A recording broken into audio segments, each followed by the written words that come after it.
Game of the round sees St Albans Saints second in the NPL 2 West, coming in like a house on fire, really. 4 wins in their past 5 matches, the other one a draw, paying a visit to the academy side of Melbourne Victory, who sit 8th in the NPL 2 West, flirting with the side of the table which they don't want to be in, coming into this game after having suffered a 3-1 loss to the Eastern Lions in their last fixture.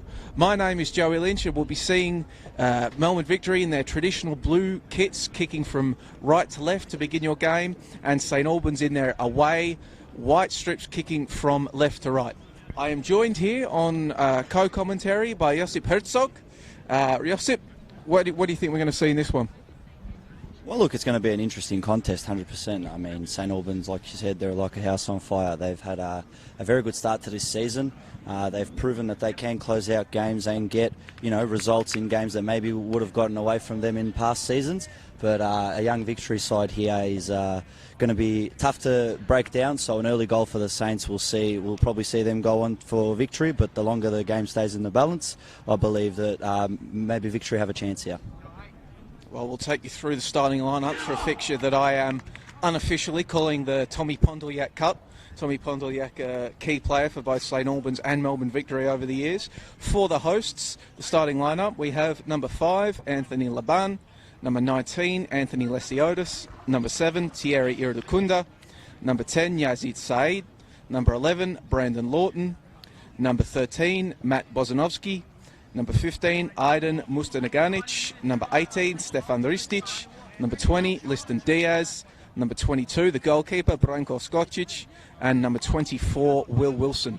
For the visitors, in goal, number 1, the 2008 NPL 2 West Goalkeeper of the Year, Robert Santilli. Number 4, Jordan Wilkes. Number 7, Matthew Kundari. Number 10, Hernan Espendola. Number 12, David Sims. Number 13, Josip Konjet. Number 14, Deji Omaboy. Number 15, Joseph Monek. Number 16, the captain, Michael Gurgic. Number 18, Ben Shaper. Number 19, Marko Bagaric. As St Albans get us underway, and it will be thrown in long by Shaper. Ball is cut back across. Victory are there to clear the ball away. Victory, of course, missing a number of players from their first choice side who have been withdrawn today, with Melbourne Victory senior side travelling to Korea to take on Daegu in the ACL on Wednesday night. So an understrength Victory side here, Josip. Yeah, well, like you said, I mean, Victory, they're looking to forward to the Big Blue, the semi-final that they've got against Sydney FC, so it'll be good to give some of the young players exposure in the Asian Champions League, and what better to do that against a side like Daegu, who have proven themselves. They're a good side, and it's just all experience, so good on Victory for trusting their younger guys and giving them an opportunity. Ball from Skocic in the direction of Mustanaganic, not what they wanted, and it is headed back in far post.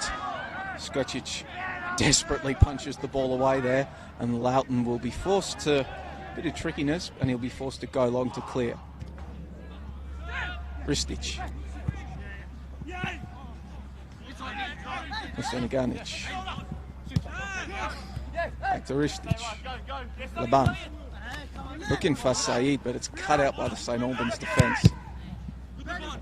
And it will, once again, another throw in to the visiting Saints. Great conditions here at Epping Stadium, where thankfully it's not raining just quite yet, as hopefully it doesn't rain at all as St Albans throw the ball back into play. Kundari under pressure from Iridukunda. It will come out on my boy, who will shoot from range over the bar, but no doing, and it will be another goal kick for the hosts.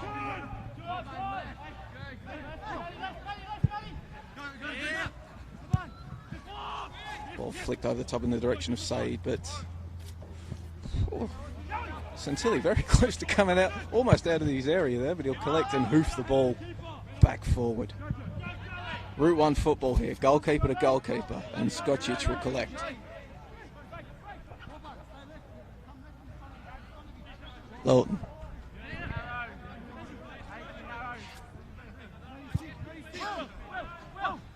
Wilson. Eventually works the water Laban. Play it out wide to Iridakunda.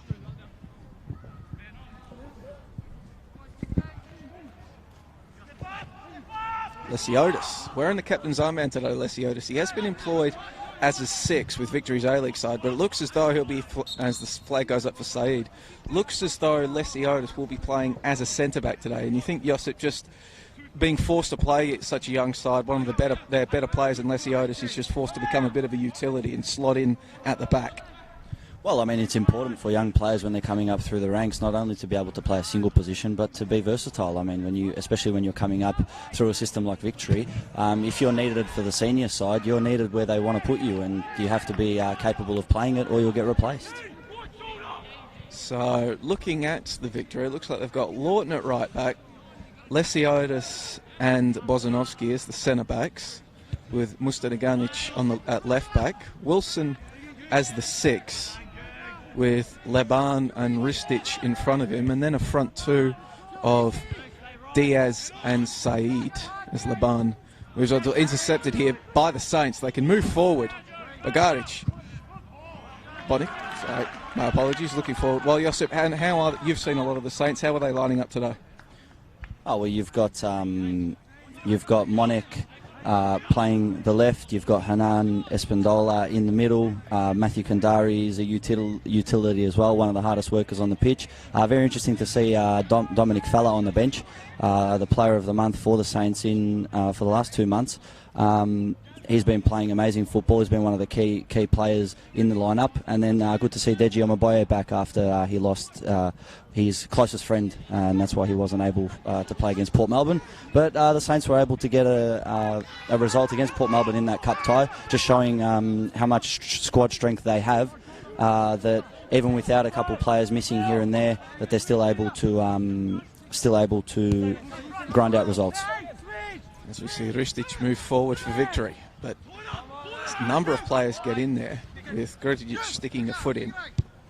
Now he will try to get the ball forward, where it's picked out by Iridakunda. Ristic, Wilson now on the ball. Lesiotis. Iridakunda. Just once again, this swarming defence of St Albans, but Lawton does well to win the ball back and try to get going, but in the end he's given away a throw-in for the Saints. Yes, unlike their opponents, Victory coming into this game, as mentioned, perhaps in a not as good form as they'd like. Last week, suffering a 3-1 loss to the Eastern Lions. Before that, 2-0 loss to Moreland Zebras. They did pick up a 1-0 win over North Geelong, but prior to that, there was a 2-1 loss at Moreland City when they were unable to back up a heavy 6-1 win over the Bulleen Lions. So, up and down form for the youth side, as you would expect at this time of year for the academy sides. They will have players coming in and out, as Lawton, a bit of the nervous Nelly there work for Lawton, but as I was saying, the academy sides, you'll have players coming in, coming out, going up to A-League. The scholarship players have mandated PFA rests, so they normally start like a house on fire in the first 5 weeks, Josip, and then player losses begin to take their toll throughout the rest of the season. Well, it's like we were saying before. I mean, when you're in these setups, whether it's Melbourne Victory Youth, Melbourne City Youth, the point of these setups is to bring players, give them experience, and get them to move past that team and go up and hopefully debut for the seniors. So great work from, once again, Victory for giving their younger players an opportunity, and that's what you want to see. St Albans there giving Victory a lot of problems here with these long throw-ins into the box, but now there's a chance for the Victory to break quickly on the counter. It's Saeed, but he's left the ball behind. Just lumbering after him was Conyett. Much bigger man is Conyett. Looked like a bear hunting for a deer there, chasing after him, and Victory will be forced to reset themselves and come up again through Lesiotis. It's Lawton on the right. Bozanovsky. Mustanaganic. Laban flicks the ball forward on his left in the direction of Saeed, but it's cut out. And now the Saints have a chance to move forward. And it looks like he's given an offside or a free kick perhaps. Either way, it's a Victory ball.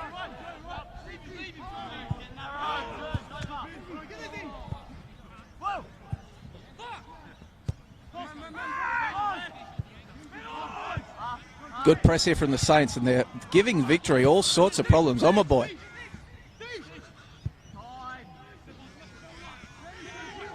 Am I correct in saying, Josip, that Omaboy, Deji Omaboy, born in Manchester, and Googling him before the game, according to his Star Now profile, he's a model, extra and influencer. He's got a side gig going. Is that correct?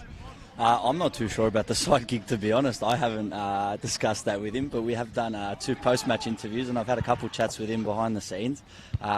He's a great guy. He wears his heart on his sleeve, and on the pitch, he just excels. He will not stop until the final whistle, and that's why Kruni Razov has picked him up. It was a good pick-up. They're pretty happy with him, but now it's just about keeping him match fit, keeping him playing the best football that he can, and hopefully he can score a few goals for them, and maybe, never know, they're pushing for promotion, so they might even get a successful season and maybe add another thing to his resume. It's now in the middle of the mix there. It was once again the Victory are forced to clear the ball, but there's nobody up front, but they have a chance to break now. Saeed just can't get the ball forward. He had Leban and Diaz streaming forward, but instead St Albans will come right back in and win a corner. So danger signs early for the Victory as St Albans be peppering their area with corners and long throw-ins.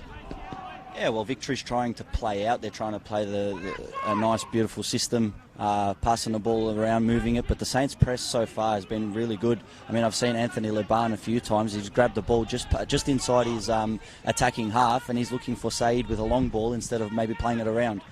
Ball into the back post, and it's just tapped away by Skocic, which means we will have yet another corner for the visitors.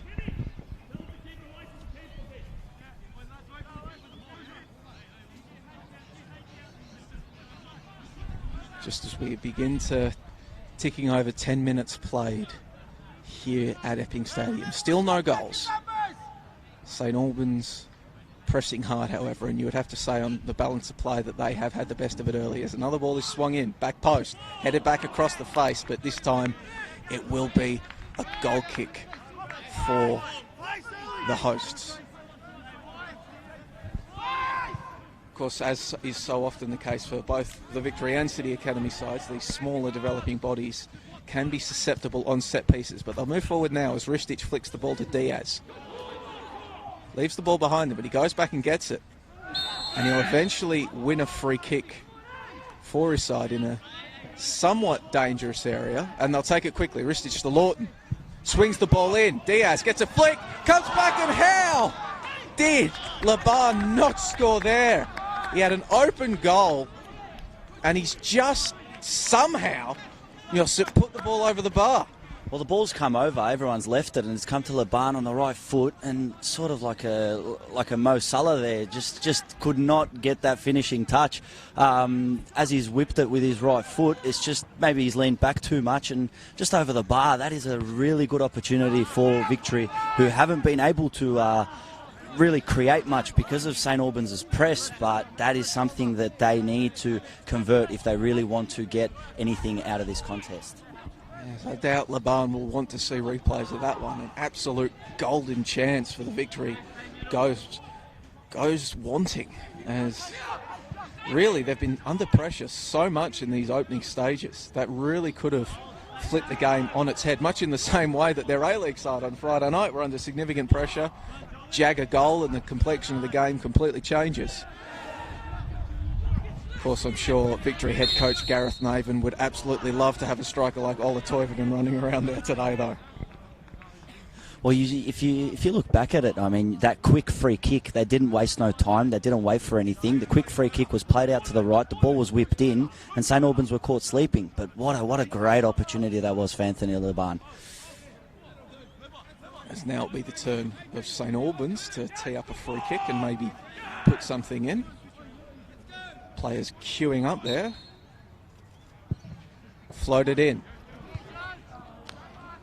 Attempted header onwards, but no doing. And Skocic, who's been busy as of late, hasn't had to make too many saves, but has had to come out and collect these lofted balls into the area. Will just throw it out in the direction of Bozanowski, who will switch the play now. Lawton, Iridakunda. Still Iridakunda. He's looking for Wilson, and there's a major, I think there was a head clash there as well between Omaboy and the referee, but the play continues. Ristich is in possession. Saeed tries to flick it onwards, but it's picked out by Wilkins. Santilli, yeah, as you said, Josip, Santilli not happy at all. He saw the head clash and wanted the ball kicked out. And Santilli still, he wanted the ball. I think you could hear Gurgic, the captain there, just imploring his side to just get up and get on with playing the game. So captain trying to refocus his side, and they get up, they will, and this fierce press once again, but Lawton does very well to get out of the defence. And now Victory have a chance to break through. Ristich, he'll retain the ball. But he's turned the ball over, and now chance for St Albans to move forward.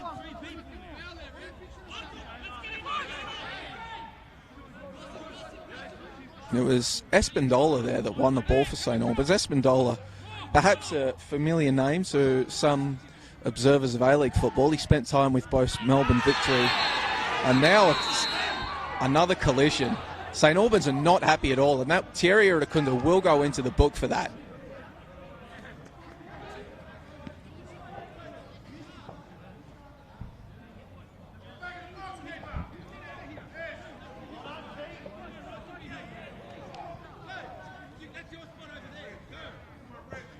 Now, I'm not sure if the referee continued to flash the yellow card there or if he just happens to still have it in his hand.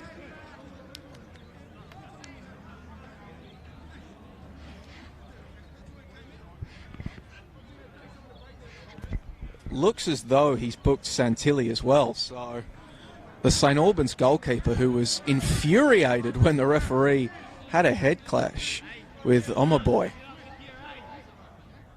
has now earned himself a place in the book for his complaints about Iridakunda's challenge. And Jos, a bit of feeling beginning to seep into this one. Yeah, 100%. I mean, like you were saying before with Michael Gurgic, the captain, he's just trying to make sure that his team, doesn't fall for this type of stuff. They just got to, play their game. They're at the north of the ladder. They just need to play their game, play the ball around. They're a lot older and a lot more experienced than the team that they're facing. They just need to stick to their strengths and not let silly things get in the way, especially when it's mental lapses like that. Espandola on the right. He'll swing the ball back in. He was looking for Gurstich in the middle. It was cut out by Mustardaganic, but he has given away a throw-in, which will be put back in by Shaper, the right back. Yet another long throw-in. They've been doing that a lot so far, St Albans. But it's picked out by Bozanowski, who in turn, not sure if he meant it deliberately, but his header went to Skocic.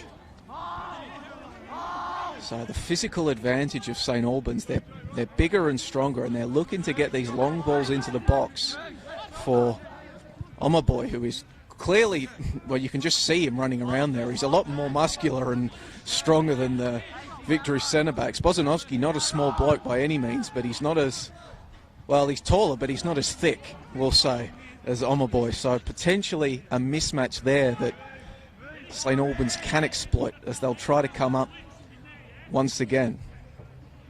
If they can also switch the play here, there's Espandola in acres and acres of space on the right if they want to use him.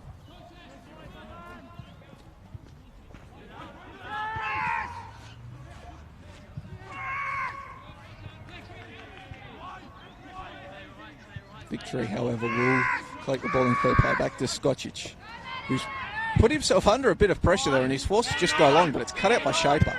Puts it right back in the direction of Omaboy. But still, well, he wanted the bicycle kick, but Skocic does well to pick it out. Now a chance to break quickly on the counter for Victory. It's where they've looked at their most dangerous in this game on the counter as Iridakunda moves the ball forward to Ristich, who in turn spreads it out to Laban on the left. Eager to make amends for his earlier error is Laban, but he'll be forced to just play the ball back to Wilson. Not Wilson, to Mustardaganic, but his cross-in is picked out. And you think on the counter, Victory looking dangerous on the counter, something St Albans need to watch out for? Well, I believe they're a well-drilled team, and in terms of communication, that's something that they don't lack in.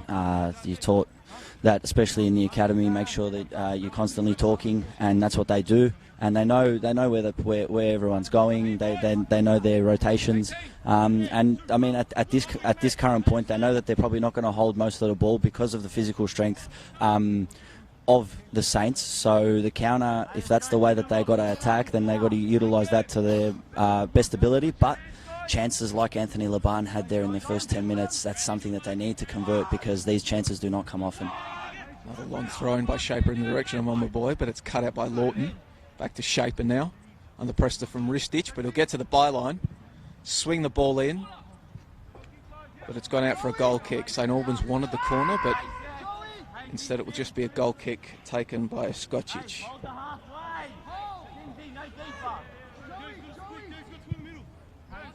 He will just spread the play to Lesiotis. He's got time to tee something up. Instead he's forced to go back to Skocic. Back to his captain now. Excellent pressing from St Albans so far. They've been able to work as a unit, but now, just as I say that, Victory have a chance to go down the left. Ustadeganic, he'll spray a ball to nobody in particular, however. Gerstic. He'll just play the ball back, but now they'll work it out to Espandola on the right. He'll go back to Shaper. And play it ball long in the direction of my boy. It was flicked on by Bagaric, allowing Victory to collect.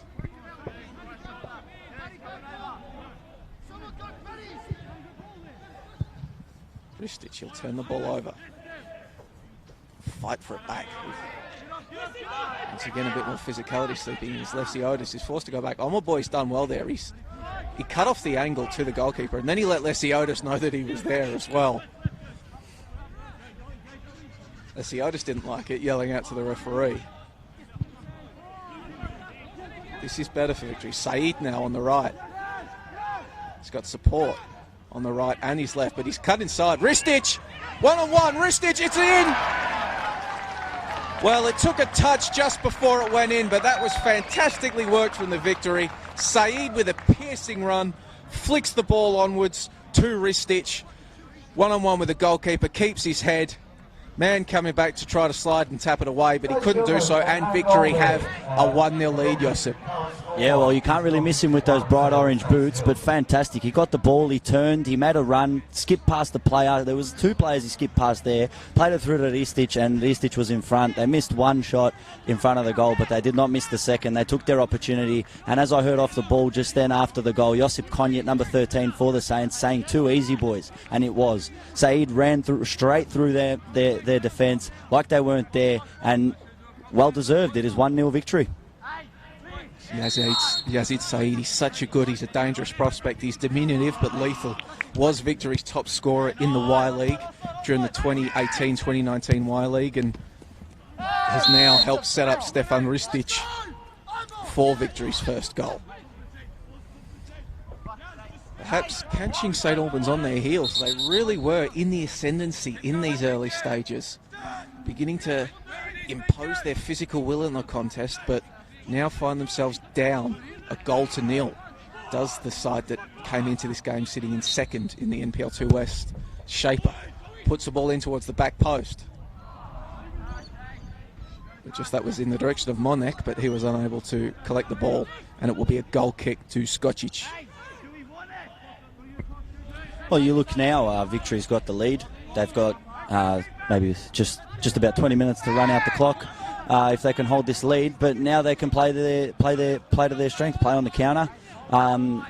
Saints are going to have to open up at some point, put more players forward to get themselves more men going forward to bring this game back. So Victory can sit back now, try run this out till half time, and if not, just play on the counter and maybe make it 2, double their lead. Should be a very interesting chess battle which develops here at Epping Stadium. Victory, as Josip said, looking good on the counter. St Albans clearly the more physically dominant side, but from memory actually, Josip, I can't think St Albans haven't actually forced Skocic to make a save yet, have they? Yeah, I think there was that one header just from the from one of the corners, but that went straight to his hands. So that's about it. He hasn't had much to do, but as it is with goalkeepers, sometimes you just have to stand there and do nothing for about 70, 80 minutes, but then that one opportunity comes where your team needs you and you need to pull out that save. So it's going to be important for Skocic. I mean, he's young. It's going to be important for him to stay focused and try to be equal to everything that the Saints put forward. Skocic, of course, a former Port Melbourne youth before he came to Victory, is on the other side. Wilkes there playing as a centre-back for St Albans, perhaps lucky not to give away a handball. From our angle, it was a clear handball, but the referee has waved play on, maybe decreed it as inadvertent.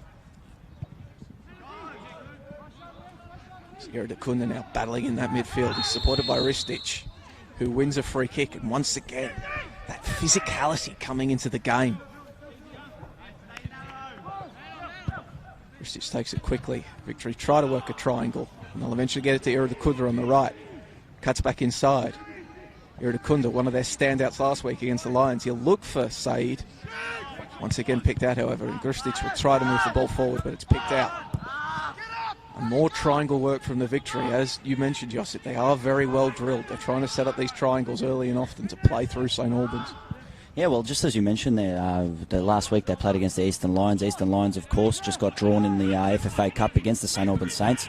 Two teams that are looking to push for promotion. But you look at the Eastern Lions last week, they scored an early goal. They scored an eighth minute goal that went through, and they probably put Victory on the back foot. That's something that the Saints haven't been able to do. They've conceded first. So now it's going to be very interesting to see how the complexion of the game changes, and maybe what Kruni Rajov can do from the bench to maybe get one up for the Saints, because at this current point it doesn't really look like the Saints are looking to get a goal, as Victory are holding most of the ball over the last 5 minutes.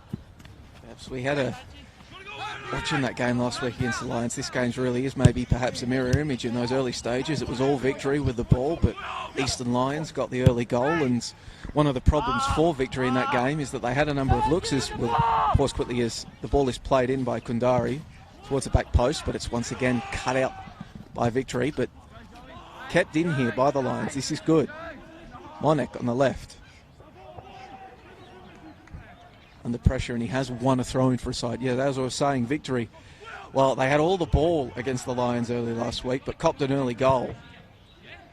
And one of the features of their game was they just couldn't pull the trigger, whereas in this game, had very little of the ball in the early stages, but they've pulled the trigger twice and got one goal. So perhaps they've learned their lesson. It was something Gareth Maven mentioned during the week, that they needed to work on just taking their opportunities, and they've been able to do so far. As now they have a chance to counter again. Diaz breaks through the middle. Still got the ball. He's got support on his left. He'll get it to Ristic, but the play will slow down. Ristic now to Iridakunda on the right. Iridakunda tries to get to the byline. He does. Flicks it back in for Diaz, but it's cleared by the Saints defence. And now a chance for the Saints to counter. Espindola on the right. They'll play the ball into space for Omaboy, but it's cut out instead by Mustadaganic. Said. Ristic. Laban. Ristic. Trying to play a 1-2 with Laban, but instead it will be a throw-in to Victory. So 1-0 here at Epping Stadium, and what has been an entertaining contest between St Albans Saints and Melbourne Victory. Stefan Ristic with the goal after being set up by a piercing Yazid Said run after an opening in which the Saints had control of the game but just couldn't capitalise on their early control. This ball, Kandari tries to play a ball through the lines in the direction of Ristic, but it's picked out and cleared by the centre-back, Wozanovski. Well, Josip, the Saints, do they just need to keep doing this? Do they need to mix it up? Or what do you think they need to do to get back into this one? Well, I was just about to say, I mean, I feel like that goal, especially the Yazid Said run, I feel like it's given Victory more of a confidence. They feel like they belong here battling against the Saints. So the Saints, not only are they going to have to maybe tweak their game a little bit in terms of how they're going to attack, but it doesn't really look like the counter's going to work for them. their victory's pretty pacey. And they're pretty smart in terms of visualising the game before it happens. So in terms of the counter, I don't think it's going to work for the Saints, especially because Victory won't be pushing too far forward. They'll be sitting back holding this lead. So Saints are going to have to out-muscle Victory. They're going to have to play the ball around. They're going to have to outsmart and use their experience. But that's something that doesn't always quite work out. So therefore it's going to be very interesting. But yeah, very confident Victory that we're seeing here, which is good. The Saints will take an opportunity to have another throw in. I mean, imagine Shaper will put this one long, as he has been doing, in the direction of Boy, but it's cut out by Laban. As we approach the half an hour mark here, and you would have to say, coming up its side in as good a form as the Saints are, with only one loss on the season, you would have to say Gareth Naven, head coach on the bench, and perhaps Drew Sherman, Victory's technical director, who's no doubt watching somewhere, perhaps here or watching on the stream, would have to give their side a pass mark in these early stages. They've soaked up the early pressure, got a lead, and now looking confident as they can once again build up.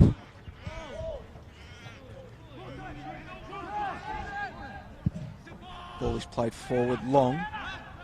That's probably not going to do Victory any favours. I can't see them bombing balls over the top and getting much luck, but as once again the Saints will come forward. Boy battling with Bozanovsky, and he'll win a throw-in for his side. Well, good to see Bozanovsky and Omaboye. I mean, it's turning into a real tussle there. Like you said before, Omaboye a lot stronger, a lot wider, but Bozanovsky probably a bit taller, but been holding up well. As the shot comes in, and I think one of the very few shots that the Saints have had which has actually forced Skocic to work. Low shot down to his right that he got down well to keep out. He'll just play the ball out on his left, and the ball will be played forward in the direction of Saeed. But the pass is poor. Of course, as we mentioned, it's slightly grey overhead, although it is beginning to get a bit blue, but there's always the chance that we will have some rain later in the stages, and we might see those low shots, those low skidding shots, giving the goalkeepers more trouble as the game goes on. As Laban will win a throw-in for his side as Espandola puts the ball out. Mustanaganic to take it. Mustanaganic probably more familiar with Epping Stadium than most of these Victory players, as prior to arriving in the reigning A-League Champions Academy, he was a member of the Whittlesea Rangers side, which also occupies this stadium. So familiar surrounds for the young left-back. He'll put it into Ristic. A combination play between the two. Victory search for some avenues of space, and you can just hear Cognet and Wilkes in the St Albans defence imploring them to get up and press. Iridakunda now on the right, streaming forward under pressure from Omaboy. Ristic, Wilson, Bozanovsky, Mustanaganic. Ball is played forward in the direction of Diaz, but he's offside. Well defended there by the Saints, and they will have a chance to clear. Saints coming into this game, they don't concede a lot of goals, do they, Josip? We've got a plus 16 goal difference on the season. So not only so they can score, and they can also defend quite well. Well, I mean, one of the main additions to the goal difference was that game that they played here in round one against Whittlesea Rangers, where it was a 6-0 win. So they would have come here with a bit of confidence, knowing the turf, but they've played a great season so far. They've had a great start. The club's intentions are clear. They want to head up to NPL. They want to get promoted, and goal difference is one of those things that you need to do. At the end of the day, the goals you score are the ones that count for you, and the ones that you concede are the ones that work against you. So the less you can concede and the more you can score, the better the season is, I guess. Pretty simple formula. Just got to execute it. As the ball will stay over there on that Victory right flank, just being patrolled by right back Brandon Lawton, who is one of a number of players in Victory's ACL squad who are nonetheless playing today. Thierry Iridakunda is another one who can feature in that ACL squad, as is Anthony Lesiotis. So Depleted is this Victory side, but not completely. Still some, maybe more recognised talent out there. As they'll now move forward once again. Lesiotis playing centre-back today, but he's got that potential to move up the field. He's played as a 6. Laban. Now a chance for Mustanaganic to run up the left. Under pressure from Espandola. He's beaten him though. Mustanaganic plays the ball in, but there's nobody waiting at that back post. But Santilli not happy with his side at all. Him yelling at them and providing instructions is the 2018 NPL 2 West goalkeeper of the year. He's been very vocal throughout this game, perhaps even to his detriment, Josip, earning himself a yellow card for having a few choice words for the referee. Yeah, of course. I mean, Robert Santilli, he missed the first, I believe it was 5-6 rounds of the season because due to injury. So Gabriel Matti was the keeper, but since then it's been better. Santilli's clearly the first choice. He's come back into the side. He's played well. Hasn't seen any red cards yet, which is good. But let's hope it doesn't start today. But just right there, that last attack, Mustanaganic, he got the ball, he played it to Laban, and he screamed out, hold. And he made the run on the left, got through, got past Espandola, played a nice ball through. So fantastic work from that left back to make the run all the way down the pitch. And if they can continue doing that, Saints are going to be in a bit of trouble here. Shaper does well to cut it out and get it to Espandola. Still with the Saints. Oh, my boy. Plays it back to Kundari. Gets a shot, comes in, off the bar! And that was almost it for the Saints there. That was probably their best attack so far for the Saints. Passing the ball around. They didn't try to body their way past Victory. Instead, played around them. And it results in a shot on goal, which, well, Skocic didn't know much about it. If that had just been half a foot further downwards, it would be 1-1, wouldn't it, Josip? Well, 100%. I can't agree with you more. Like you said before, it's like that chess game that's going on. I mean, they've been trying to do a lot of out muscling. This time around, they were trying to get around, and the ball fell for Joseph Monek. And with the left boot, as he struck it, he's hit it with venom, absolutely piercing the crossbar. But like you said, Skocic maybe didn't know much about it, and that was a very close opportunity, best opportunity for the Saints so far. But unfortunately for them, they couldn't find the goal. But they got to keep doing that, keep manoeuvring their attack, and keep giving Victory things that they can't deal with. Perhaps a let-off for the academy side here in a half in which, whilst they haven't had the best of it, they nonetheless retain a 1-goal lead thanks to Stefan Ristic's goal. Oh, my boy now. Plays it out to Shaper on the right. Cuts back inside, puts the ball down on his left, but it's picked out well by Wilson. As we enter, we're in the final 10 minutes of this half now.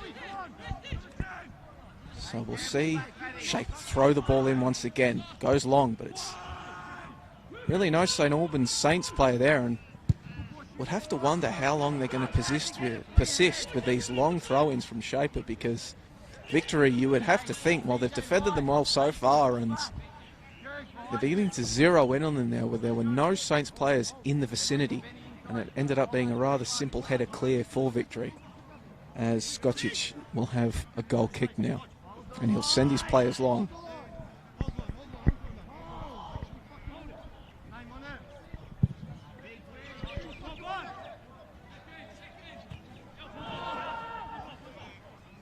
It'll be a throw-in for Victory here, so it has worked out, that long one. Chance to build now. We saw their goal did originate from the right.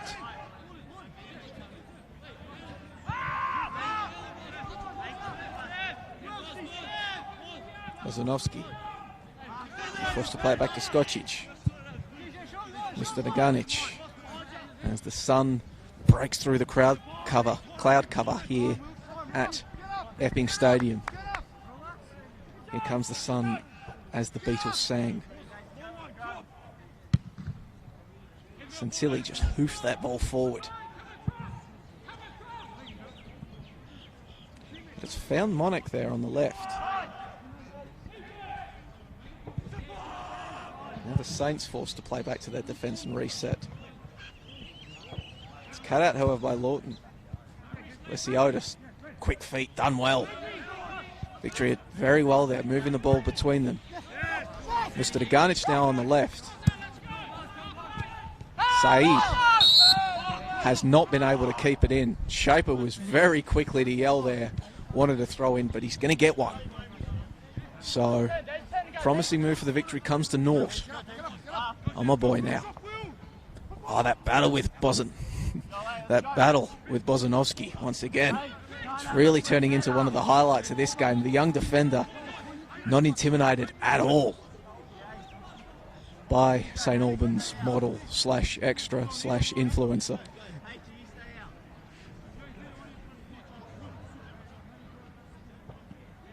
So we'll have another, looks to be another long throw in now. Can this one work out for the Saints? Shape gets the ball back. Charged down by Laban. Comes back into the far post. Kundari.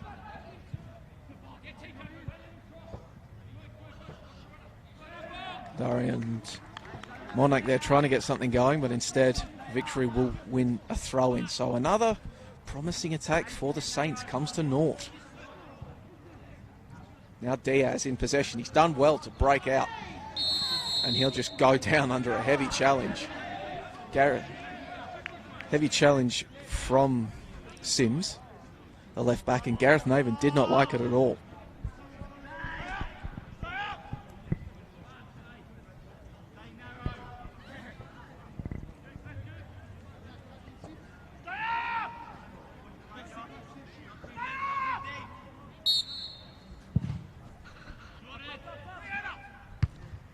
Into the last 5 here. Comes to naught. The free kick was picked out by Wilkes. Formerly of the Altona Magic is the centre-back Wilkes, is now Saeed. Goes to work against Shaper. Forced to just put the ball back to Mustanaganic. Wilson. Laban. Plays through Saeed. Saeed's in on goal. What a finish from Yazid Saeed. Cool as you like. Breaks through the lines on his right boot. Santilli, no chance, diving to his left, put it in the top corner, and it's Melbourne Victory 2, St. Albans 0. Well, Saeed just left Ben Shaper there for dead. I mean, he's gone around him, gotten to the ball first, and he hasn't rushed it, stopped, looked around, and just picked out the corner straight past Santilli. And I mean, this confident Victory side, we said it before the game that they're looking a bit depleted, but not too depleted. Maybe they look like they might be at full strength. It's great work. I can't believe that they are 2-0 up, but that's what it is. And like you said, the coach will be very happy with this, and especially with only a couple minutes to go till half time. Had you told the boys that they would be 2-0 up at half time, they would have taken that any day. Sweetly taken finish from Saeed. As mentioned, their Y-League top scorer for a Victory side that is missing players eligible to play for them, such as Matt Sutton, Aaron Anderson, Ben Carrigan, Birkin Kurdar, Jack Palazzolo and Ramat Akbari. So certainly some very good talent not playing for the Victory today, but nonetheless they find themselves 2-0 ahead. This ball is played up the right. It's Iridakunda, but he's lost it. Now maybe a chance for the Saints to get at least one back before half-time. But Skocic is fully aware of the danger and comes out to pick up that low cross. As maybe a little bit of argy-bargy between him and Omaboy as well. Well, you could say that Victory have had 3 chances and put away 2, and the Saints have had 1, which they missed, which was that crossbar from Joseph Monek.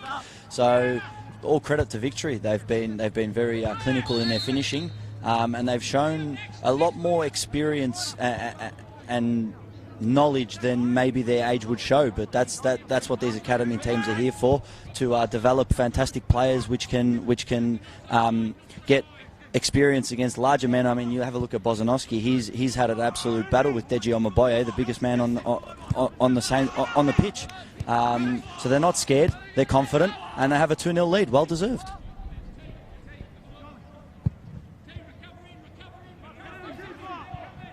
ball is played over the top. It'll be picked out by Lawton. Under pressure, is forced to just play the ball long.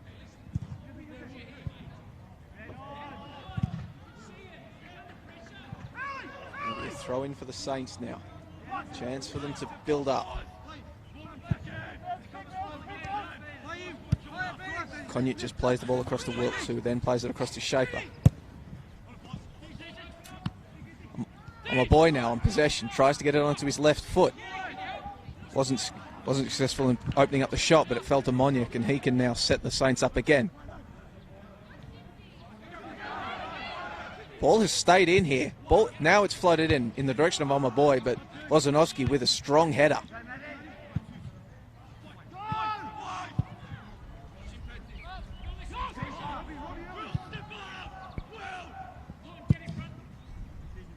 Santilli just boots the ball back into the danger area for victory.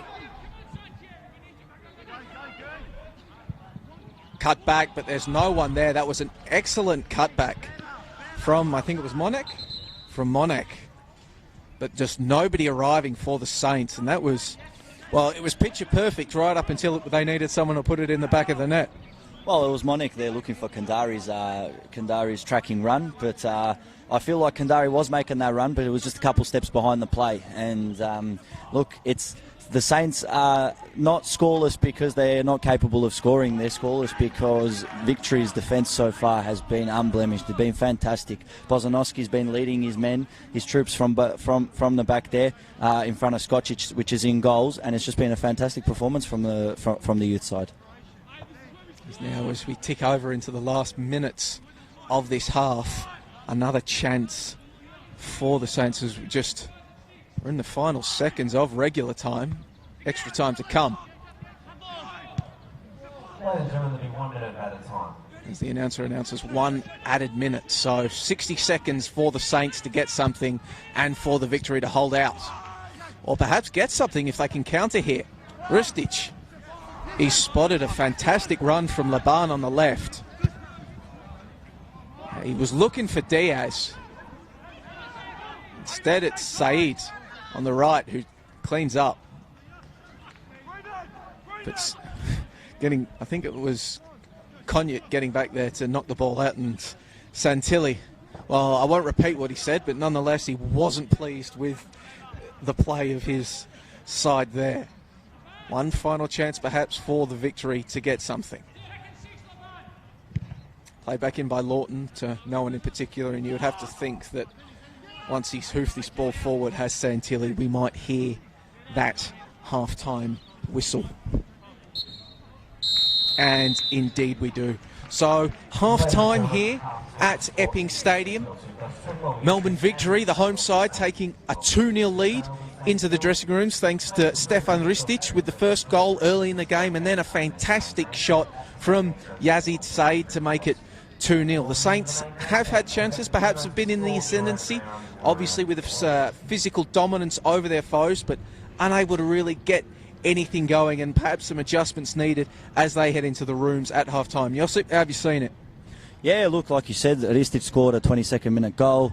Said scored a 42nd minute goal. They've had 3 opportunities which they've converted 2. Been a fantastic effort from the youth side, and now it's just more of the same. As the Saints open up to maybe look to get back into this game, Victory's going to have the opportunity to get a few more chances on the counter, so they'll be looking forward to that. Absolutely, should be a fantastic second half to come. Make sure that you stay tuned across the NPL Victoria's social pages, for it should be a cracking second 45. At half-time, the score is Melbourne Victory.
Welcome back to Epping Stadium for this NPL 2 Western Conference encounter between the home side, Melbourne Victory, and the visitors, St Albans Saints.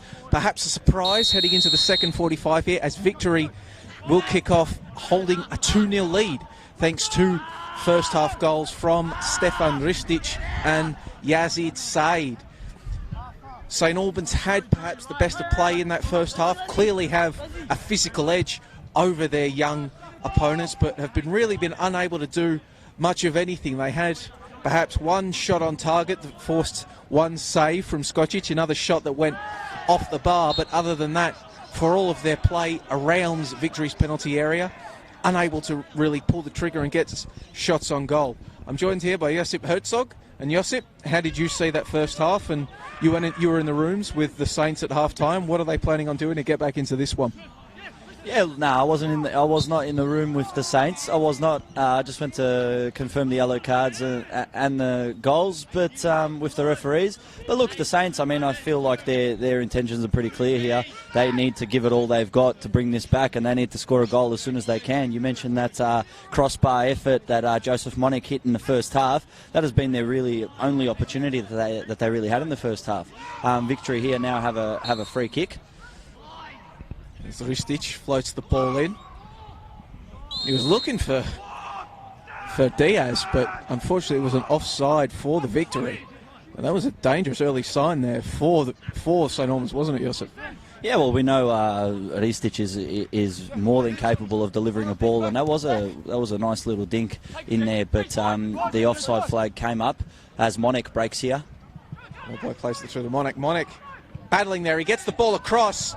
Oh, but just picked out before a St Albans player could get a boot on it by the Victory. But that was a lot better from the Saints. We saw a couple of times towards the end of the first half the Saints move towards maybe just slicing and dicing through the Victory backline. And we saw once again there a chance for the visitors to do some damage.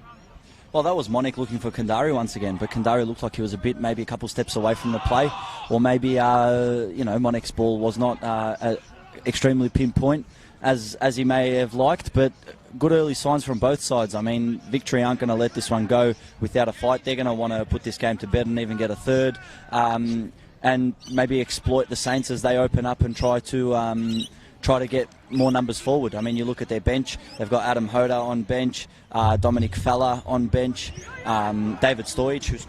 Victory breakthrough now, chance for Diaz. Instead it will be cleared by the Saints for a corner. Yeah, just as I was saying, you got David Stojic on the bench, who scored last week in their win against Murray United away from home, 2-0. So you've got players on the bench, which Kruni Razov was maybe resting due to their midweek cup tie that they have coming up against the Eastern Lions, but they might have to bring them on very soon, and it's going to be interesting to see what they can conjure up from the bench and if they can bring this one back and make an exciting finish to this game. Ball comes in now from the Victory, cleared by the Saints. So on the bench for both sides, as we'll just run through them more quickly. So on the bench for St Albans, Nana Yor, Dom Fella, and I'm going to call him Hodor just because it's too perfect not to call it. Hold the door, Hodor. David Stojic and the backup goalkeeper, Gabriel Matti. And on the bench for Melbourne Victory, the backup goalkeeper, Lucas Runje. Number 9, Nu Sahavdic, Jack Marth, Ryan Letherland, and Zayden Bello. So we talked about how Victory were missing a number of their perhaps first choice players, forcing them to field a younger starting 11, and that of course does mean that the substitutes bench will be even younger by necessity. So we'll be interested to see just when Gareth Naven does go to his bench. because that is it always is another interesting subplot into these games featuring A-League academies as St Albans try to get something going, and it's not convincingly cleared by the Victory. Wilson in possession. He's forced to go all the way back to Skocic, but it's always an interesting subplot into the Victory and City games, in that really their number one priority at an NPL level maybe isn't actually results. It's developing their players and getting them ready for the A-League. So occasionally you will see them make substitutions and tactical adjustments based not upon trying to get the result at all costs, but maybe develop a young player or get some minutes into a kid or try a kid at a different position. So will be interesting to see as this half unwinds how Gareth Naven approaches the game, as that was a poor ball there and it's picked out by Gurgic, but eventually snuffed out by the Victory defence.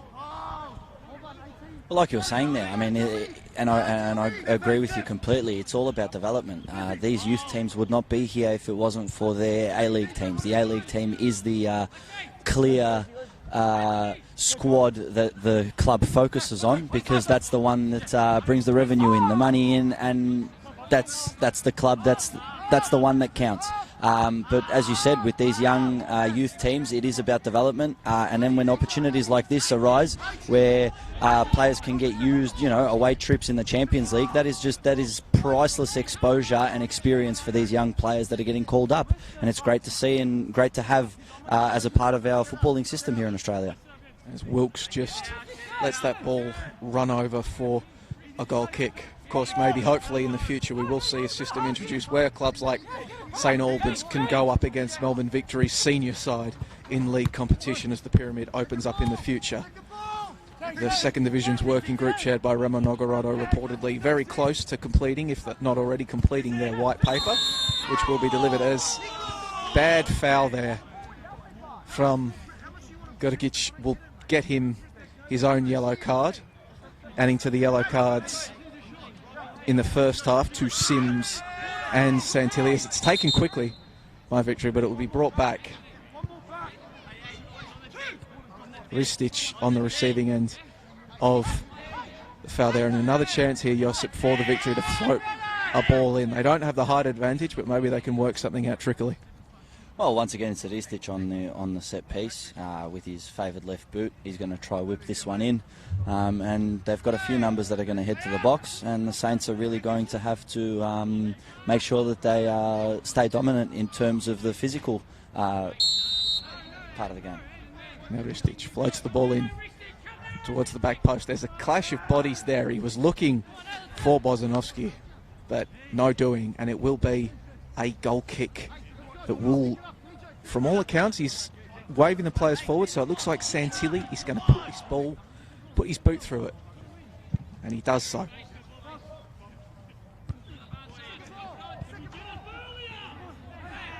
Victory pick it out, and Laban, I believe it was, will win a free kick. Well done there from Laban, who does, he's not, once again, well, like we were talking about how Bozanovsky is one of the tall lads, he's not the widest. The same thing goes for Laban. He's a tall lad, maybe not as thick as some of the other players out there, but he does have the height to use in those aerial challenges.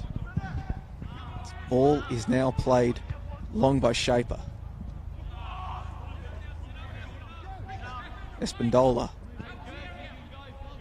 Give it back to, and as we saw so often in that first half, it looks like Shaper will bomb the ball in long with a throw-in. Yeah, well, look, Shaper's clearly confident with his throws, and it's a good attribute for the Saints because they don't specifically need corners. They can get a throw in their attacking third, and it's sort of like a corner when you can throw the ball, as we see there. That's a long throw from Victory, but it's a great thing to have. I always think of Rory Delap for Stoke City back in the day when he used to play. They used to be able to throw the ball from one side of the pitch to the other. So it's always good to have in your squad, and the ball could drop in the box and you could get an opportunity from a throw-in. So they'll continue doing it because, like I said, at any point the ball can drop and they may be able to find the back of the net from a long throw-in. Saw it paying dividends for the Olyroos recently in the AFC under-23 qualifiers. D'Agostino from Brisbane Roar, Nicholas D'Agostino with his long throws in, something he also employed for the men in orange. Omaboy now on the ball, plays it in, that's in. Kandari, Omaboy combine. And now what's happened here?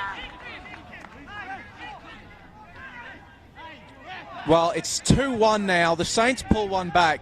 Kandari gets the goal. And it looked as though the Saints were going into the back of the net to try to pick it up and run the ball back. And there's been a clash. And it's all happening here. The Saints get one back.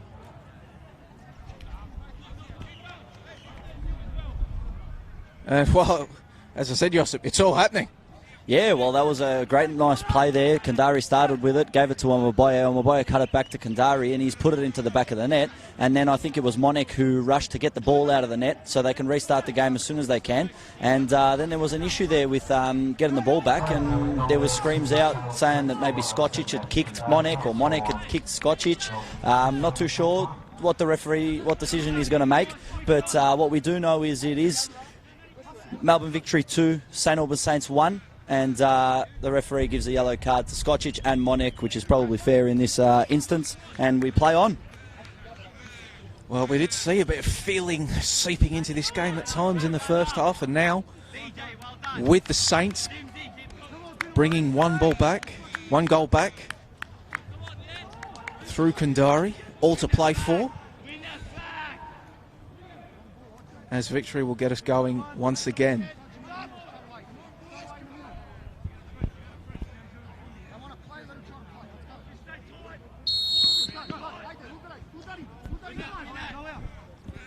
Once again, we see we get right back into the action here as Monek on possession tries to bustle his way through. He's still going. He's done exceptionally well there, has Joseph Monek, and he's won a corner for his side. So St Albans definitely got their tails up. Matthew Kandari puts them a goal to the good with only one more to get. And then Monek wins the corner, which is floated into the near post. Nodded onwards, still in there. Punched clear by Skocic. Still not cleared.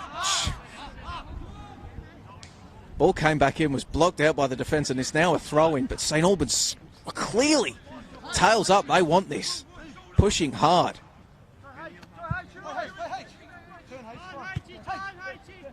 Sims now gets the ball back. Still going is Sims. Sliding challenge there from Lawton, though. Puts the ball out, but it's still a throw-in, so still danger signs. Taken quickly.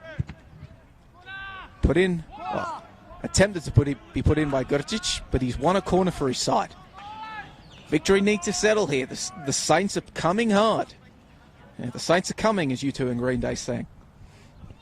Well, look, one of the things I was taught when I was playing junior football was 2-0 is a very, very dangerous scoreline. If you're winning 2-0 and you do concede a goal like the Victory have here, the Saints have over half an hour in this contest to find an equaliser, and not only find an equaliser, but maybe even take a win here. So it's going to be very, very interesting to see how the match plays out in the last half an hour. Corner came in the direction of Omaboy, but it's cleared out, but only... Oh, now it's offside. Ball came off the line. It wouldn't have counted had it got in. The referee hasn't actually seen the offside, and the linesman will instead just play on. But attempted clearance came off the back of Kandari and almost fell for the Saints there. God, the referee probably needs to get control of this game. He's missing offsides. Perhaps there was a case for obstruction there. We had the silly buggers occurring after the goal. God, it's frantic at the moment, isn't it, Josip? Yeah, 100%. My question would have been, had that Kandari deflection found a Saints player and had they converted, what would have happened with that offside call? Because that would not have happened if the whistle had gone for the offside. Yes, well, we are filming this game. We are live on NPL Victoria's social pages, but we don't have access to VAR. So, as now the offside call is picked up by the referee, and a chance for Victory to perhaps catch their breath and just try to settle down here. The Saints absolutely all over them in these past few minutes. And maybe just Skocic looks like he's just going to just put his boot through this and try to get a bit of breathing room for the academy side as he puts it out towards the left in the direction of Saeed. Laban goes up for it, but straight back in there, and that is a handball from Omaboye, which is picked up by the referee. Omaboye doesn't like it, but yes, it is a free kick to the Victory.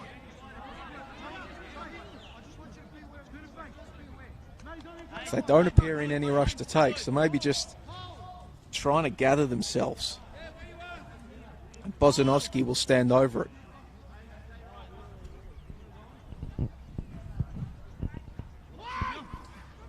Floated up for Diaz. That's good defending there from, I think it was Wilkes.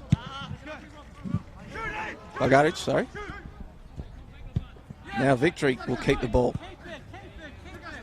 Wilson. Wilson has fallen over himself. And now Omaboy's got a chance to run at Lesiotis. He beats him. Still in possession. Omaboye, one-on-one. The big man strikes for the Saints. And it is 2-2 here at Epping Stadium. 2 goals in quick succession. Victory have no idea what's going on. And Josip, game on. Oh, well, this is fantastic. I mean, there's over half an hour to play in this contest, and the Saints are running right over Victory at the moment. The young squad who has shown so much presence and so much positivity during this game, and now within the first 15 minutes of this second half, they have seen their 2-goal lead cut down to nothing, and we are back to where we started. Game on. It also looks like we're getting a couple of subs. Espindola's coming off.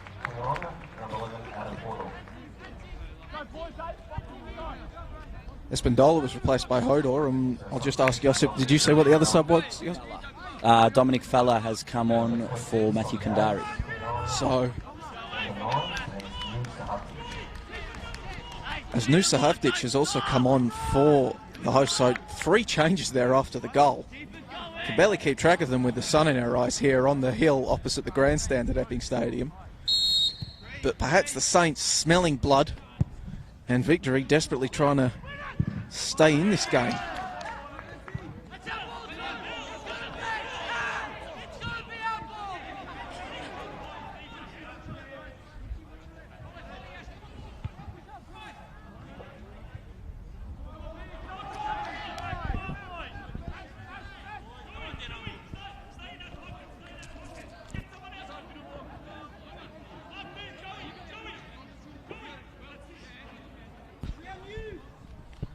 So the Victory sub, we've just learned, was Sahavdic on for Diaz. So striker comes off, replaced by another attacker for the Victory. So they, well, based on that, they'd be wanting a third.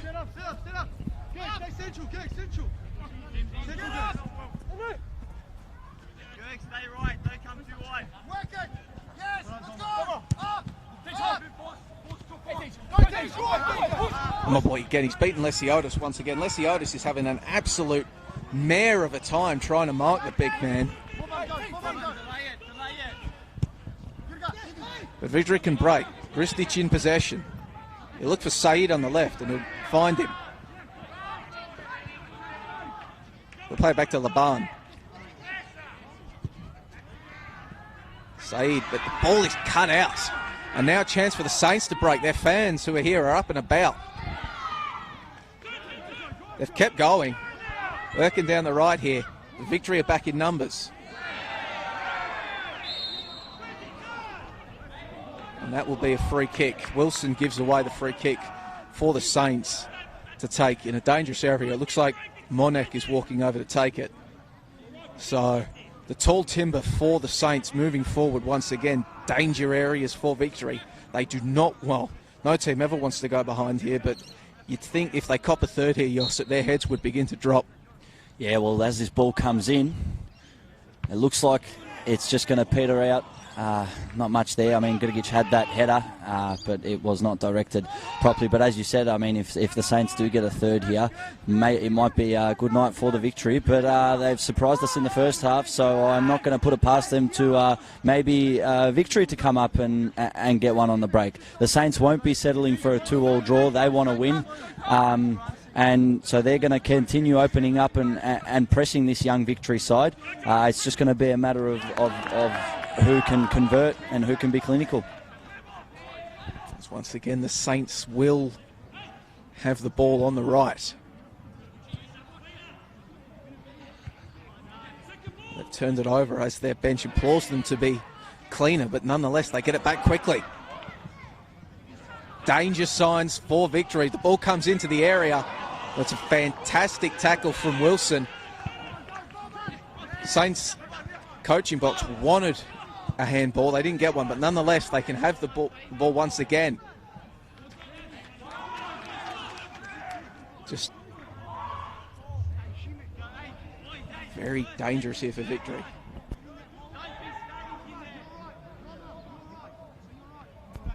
Just Hoda couldn't get something going on the right there.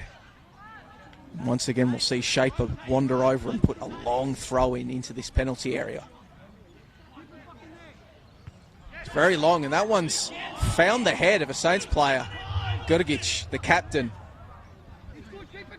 He's had a number of headers here in quick succession, and that one better than the first. Very dangerous for the hosts. They need to settle. They need players like Lesiotis, their senior caps players, to just maybe step up and calm the boys down, because at the moment they're well and truly on the back foot, aren't they, Josip? Yeah, well, I mean, the first half was a true sign of their potential, but now it's going to be, this is where, like you said, the experienced players going to have to step up, and this is the man management that comes in a football game. 90 minutes is a long time to play, and like you said, it is a bit of a chess battle. A bit of a depleted squad today for Victory, the hosts, but we'll see. They've made one substitution. We'll see how long it takes till they bring on their last two substitutions. But it'll be very interesting to see how this one plays out with about 25 minutes to go. Victory's one. Was briefly Said tried to get something going. No doing. Victory's one sub made so far was the departure of Liston Diaz for the substitute Sahavdic. Now Iridakunda in possession. He's been quieter this week than he was against the Lions last week.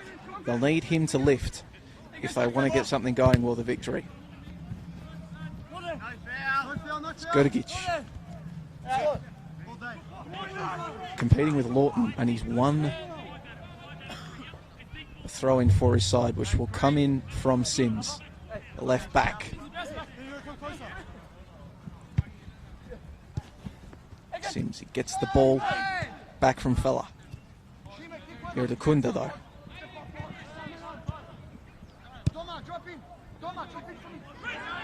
That's a poor touch from Bozanowski. He's lost the ball and he's brought his man down, and the referee has...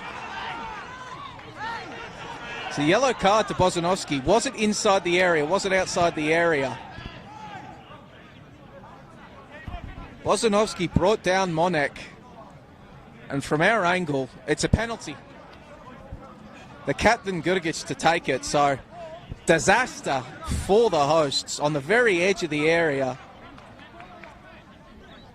Bozanowski, poor turnover, brings down Monek, and now Gurgic has a chance to complete a 3-goal swing in the second half. It will be Gurgic versus Skocic. And he puts it away, no questions asked. The captain, Gurgic, into the left-hand side of the goal. Perfectly taken penalty. Skocic, no chance. And the score is now Melbourne Victory 2, St Albans Saints 3.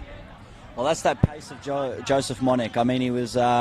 They got him. The Saints got him back from Dandenong City before the start of the season, and once again he got the better of Bozanowski, and Bozanowski put him down. It was a penalty, and Michael Gurgic, captain, skipper, bottom left, drilled into the back of the net. Skocic, no chance, and the Saints have done it. They've brought it back. They are holding 3 points now, but now it's going to be a test of character for both sides. Can the Saints hold on, or can Victory steal an equaliser? See Melbourne Victory making another substitution. Will Wilson, who's been playing as a 6 departing, replaced by Jack Marth. Well, it's been very interesting to see here in the second half. We saw in that first half, Bosanovsky, more often than not, was manning up on my boy. And he had a fascinating and intriguing battle with the big man, which he won more often than not. But here in this second half, we've seen my boy go to work more on Lesiotis, who isn't a centre-back by trade, giving him fit, scoring the Saints' second goal as a result of that. Now, Bosanovsky forced to man up on the lightning-quick Monek, has given away a penalty. So, tactical adjustment there, if it indeed it is one from the Saints, paying dividends. It's now Victory move forward. Ristic brought down, but no doing by the referee, and instead the Saints can break. But Monek will be offside. He's up and about, isn't he, Monek? He wants more goals, doesn't he? Well, that's the hunger that you get when you sign Joseph Monek. He's always looking for goals. He's always looking to skip past his defender, and he's got the pace and the skill to be able to do so. Just whether the mentality is there today, especially in this second half, it has been, and very interesting to see how this one's going to pan out. I'm really excited. I mean, I can't believe that we've seen such a great game here today, but we've still got over 20 minutes to go. Absolutely, still over 20 minutes to go. A cracking game. If you are joining us on the NPL Victoria social pages, be sure to message your friends. Tell them to find the computer, find a mobile phone, and tune into this one, if nothing else, because it'll make our numbers look better and we'll get hired for more commentary gigs. As the ball gets floated in once again, but headed clear by the Saints' defence. That was the newly introduced Jack Marth working down there on the right. It's now Lawton will throw the ball back in the direction of Iridakunda. Under pressure from Omaboy. The bar. Ristic. Good ball out to Marth on the right, but he's under pressure from Gurgic. Under pressure from Gurgic even. Ristic leaves the ball for Lawton, but he gets it back.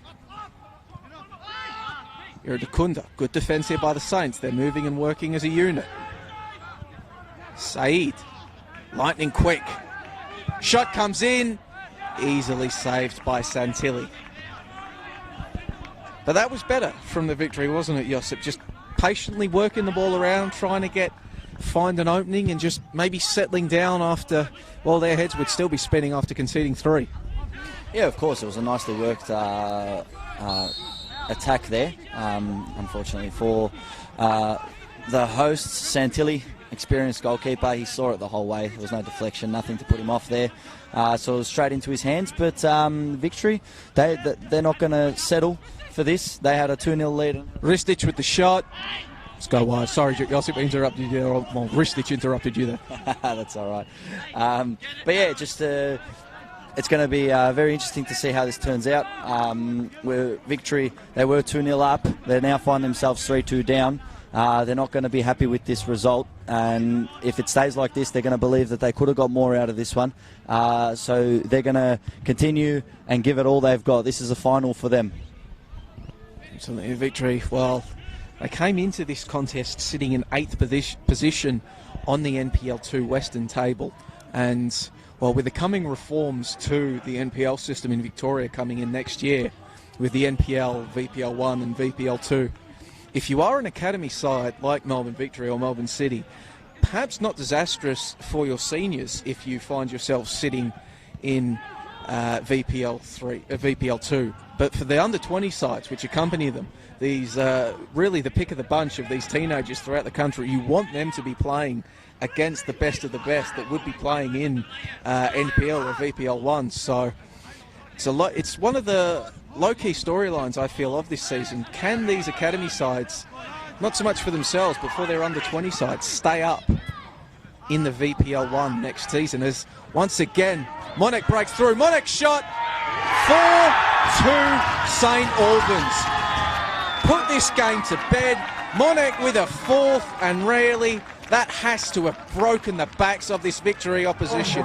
4 goals in the second half. Wow.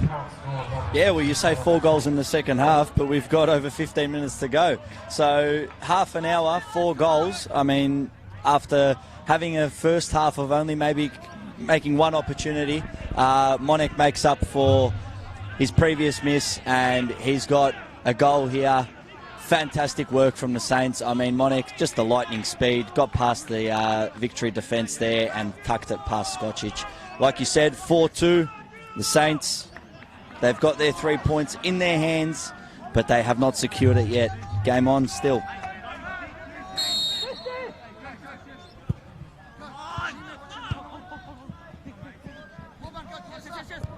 Now Victory try to get something going again. These young boys would have felt so good going into the dressing room at half-time, up 2-0 against the side second in the NPL 2 Western Conference, now finding themselves down 4-2 after a disastrous second half display.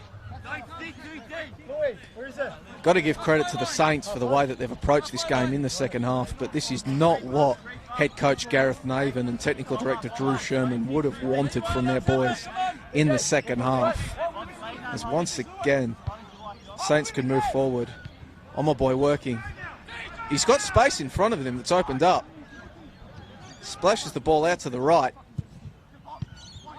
They try to work the ball back to him, but Victory temporarily at least clear the danger.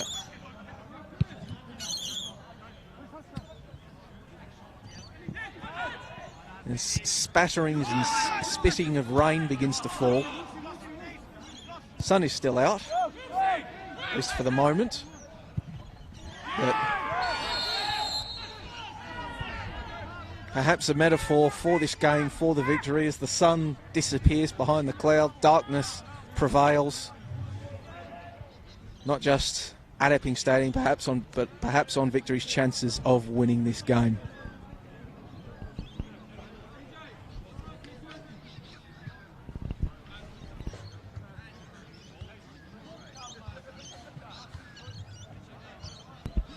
As Yazid Said goes into the book there for the hosts.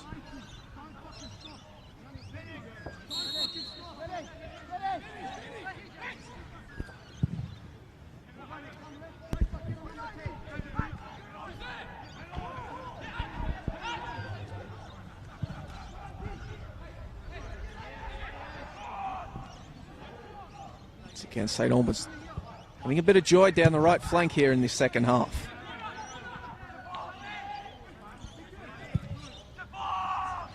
Ball is floated out to the back to Sims. Gurgic will loft a dangerous looking ball in. Oh, my boy was arriving late, but well taken there by Skocic. And he'll hoof the ball forward in the direction of Sahavdic. But another NPL game, top division NPL football also happening today. One of the marquee fixtures of NPL Victoria is, are we going to get another flash of the yellow card here, which would make the games 9th, 4 for each side here. Another game happening in NPL Victoria, Oakley Cannons versus South Melbourne, and the Oakley Cannons have taken a 1-0 lead in that one. So they're not having a season to remember thus far, are the Cannons, but former South coach Chris Taylor and a number of former South players down there at Jack Edwards Reserve, well, they'd love a win against South, wouldn't they, Josip? Oh, they'd love a win against South, and especially at Lakeside Stadium. I mean, you have a look at both teams. Neither team has had a fantastic start to the season. But Oakley in that relegation spot, 13th, after Kingston got a point against Melbourne Knights on Friday. So Oakley will really need the win to get back out of that relegation spot. And South, they're not looking much better either. So it's going to be interesting to see how that one turns out. But better part of half an hour played there, and it's 1-0 for the Cannons. As we see the Konyit just snuffing out an attempt by Ristic to get in behind the defence. But nonetheless, it will be a throw-in to Victory deep in the Saints' half.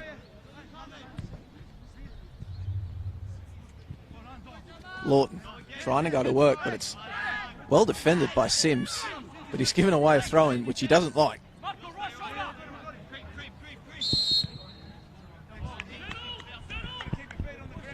And, well, good Lord, it's like a pink elephant. We've actually seen a foul throw awarded by the referee. You don't see too many of those, infuriatingly enough. But nonetheless, you've got one today. as Victory look to be preparing their final substitute for this one. Gurgic receives the throw in, but Sims gets it clear, but only as far as Iridakunda. Leban back to Iridakunda now. He'll be forced to play the ball back to Lawton. Lesiotis. But he's just a lax pass there has allowed Omaboy to work through, and he's going to try to bustle his way past Lesiotis, as he did for his goal, but Lesiotis there with the sliding challenge to win the ball. And it'll be a throw-in. The referee has pointed the throw-in to the Saints. The linesman said throw-in to Victory, but he's been overruled. And it will be put in by the captain, Gurgic, as now we see Victory's final substitution. It will be Thierry Iridakunda coming off. He'll be replaced by Zayden Bello. Or Bello, as the announcer says. I'll defer to him on the pronunciation front.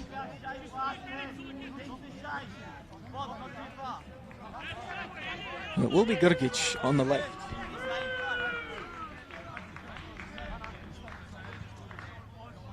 Who will throw the ball in. And it looks like we will see a St Albans substitute at some point soon as well. But nonetheless, Gurgic throws the ball in. Picked out by Bozanovski, but Gurgic coming once again. But Bello, the newly introduced Bello, puts the ball long into his fellow substitute, Sahavdic. Santilli puts his boot through it to Gurgic. He'll nod the ball forward for Sims. But Marth there to pick the ball out. But that is poor from the Victory. Just perhaps maybe the inexperience showing, maybe just a bit shell-shocked as we see final substitution being made. Number 14, Ayadeji Omoboye. Coming on is number 3, Nana Yo Atao Akiapo. As Omaboy departs and Nana Yor is coming on for the visitors. Well, he didn't have a first half maybe that he would have liked Omaboy, battling with Bozanovski, but in that second half he really began to throw his weight around, giving young Anthony Lesiotis absolute fits, a shift that he'll be pretty pleased with, you'd say, Josip. Yeah, of course. Well, he's forced a bit of development onto these Victory Youth Academy products, but nothing to take away from Victory. They have shown their class and they've shown their potential. I'm sure we'll be seeing many of these names around, if not A-League football, but NPL football in the coming years. But the Saints' final substitution, I mean, you take off your number 9 and you put on another fullback. They're just going to look to run the clock out. They've got a two-goal lead. It's 4-2. They're happy with it. They'll take the 3 points, and especially after Werribee's win yesterday, which they got in the 85th minute, they just want to stay in contention. And so far, it's been neck and neck between Werribee and the Saints, and we'll see how far further it'll go. This win, if it does stay true to form, will bring the Saints' goal difference to plus 18 on the season, which, after 11 rounds, is a pretty healthy goal difference to have. Corner comes in, but it's nodded clear by Victory. Well, according to my Football 24 app, just to update you, that goal in the Oakley Cannon South Melbourne game looks like it's gone down as an own goal. So, very much not the start South Melbourne would have liked.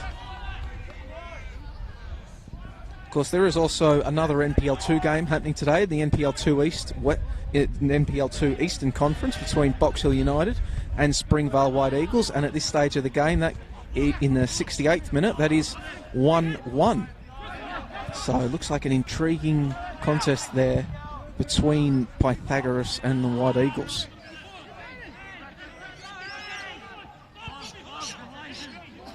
Well, give you a live look at the ladder now.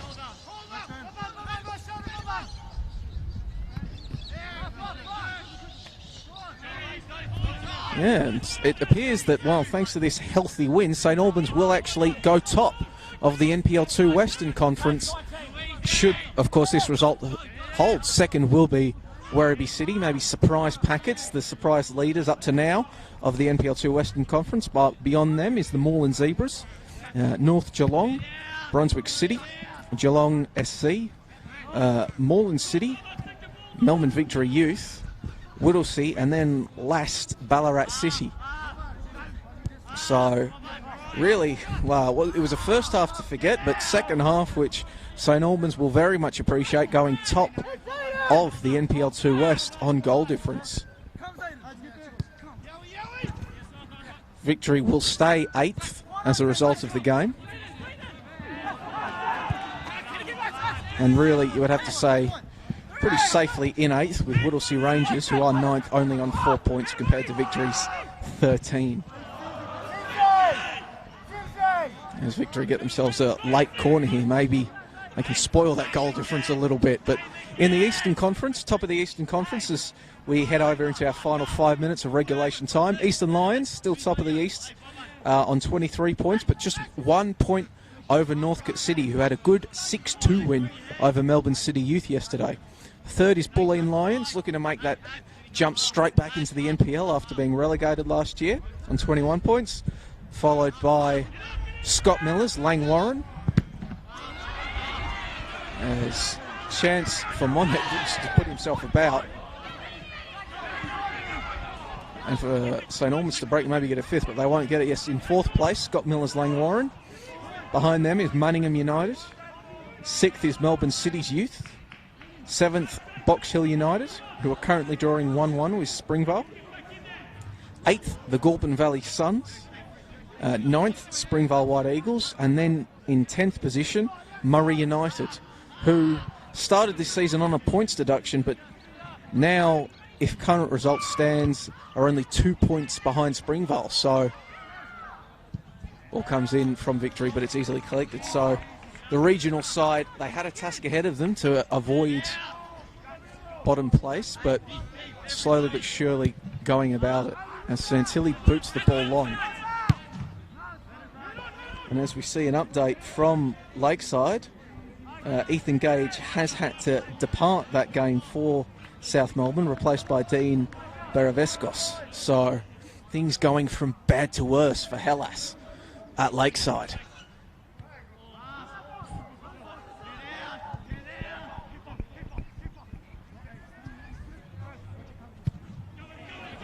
St Albans still running and pressing hard. Late in this game, they want a 5th. Good to get you applying the pressure to Lawton. It goes long to Sahavdic. Can't flick it on, however, and Wilkes will just head the ball back to Santilli. He'll stand over it, play a bit of silly buggers with Yazid Saeed before picking it up.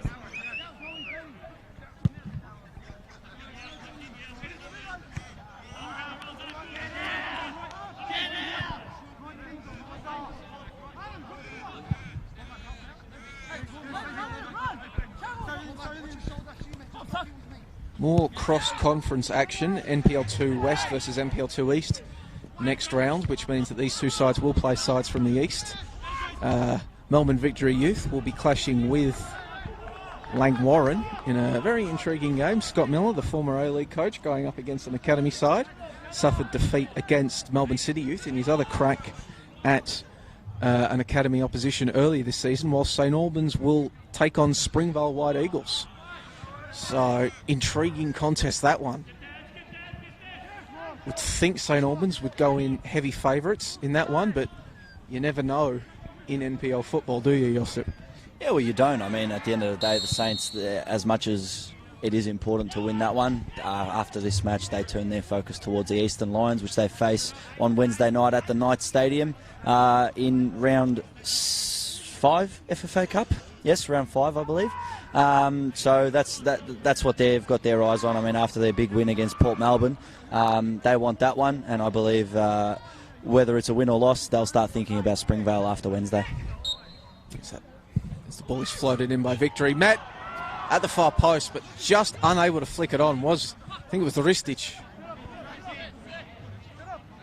No, I think it was Morton, actually, not Ristich. Regardless, whoever it was, unable to flick it in. Yes, that big FFA Cup match coming up for St Albans this coming Wednesday, not the past Wednesday. There's a social media post from the club did indicate. Saw Eastern Lions leave a comment on the Facebook one, looking very confused.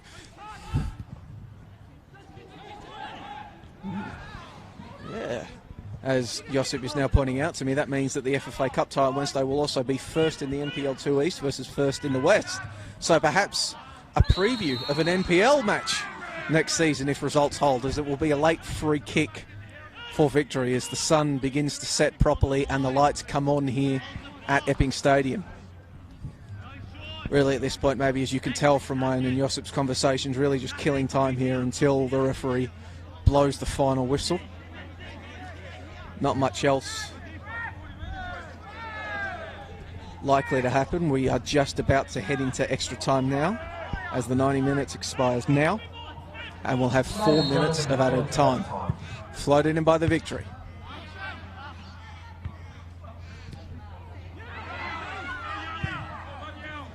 But it's blasted forward by Yor. And Monek. Monek is still going. A lightning quick Monek. In the end, the numbers gained just too much, but he's still putting himself about. Here in injury time, wants to add a fifth.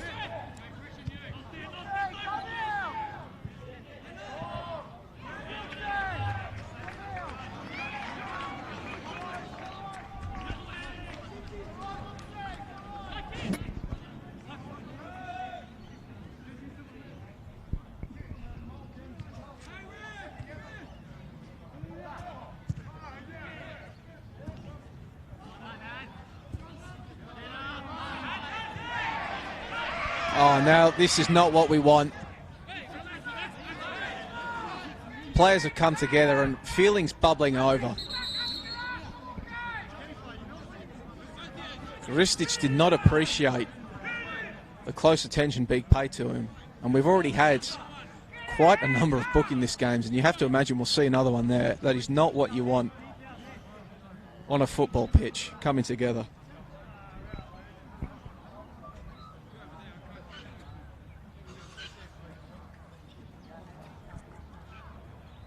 So things started out so well for the Victory in this one.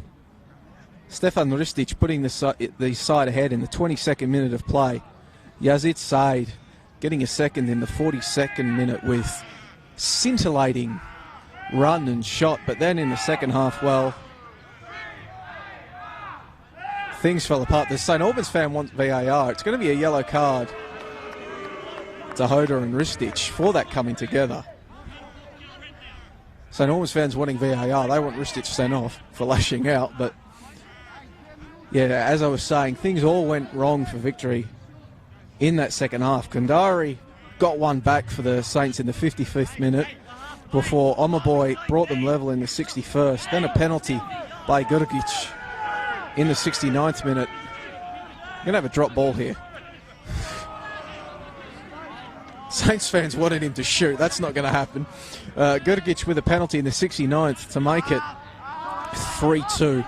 And then Monek popping up in the 75th to make it 4-2. Deserved goal from Monek, who's still running hard, wanting a brace. And you get the sense that the Victory players just want to get out of here at this point.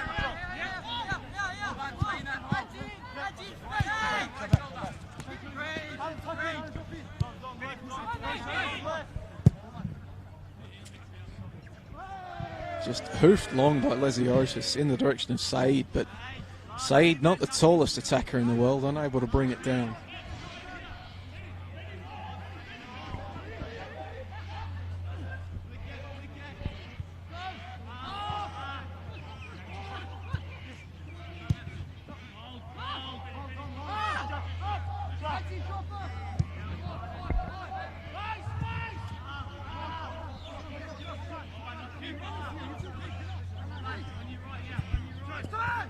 Lesiotis now playing as the 6 late in this game with all the substitutions that have been made. It's Bello on the ball until Lesiotis. Hoda applying the pressure for St Albans, but Victory will get the ball long in the direction of Laban.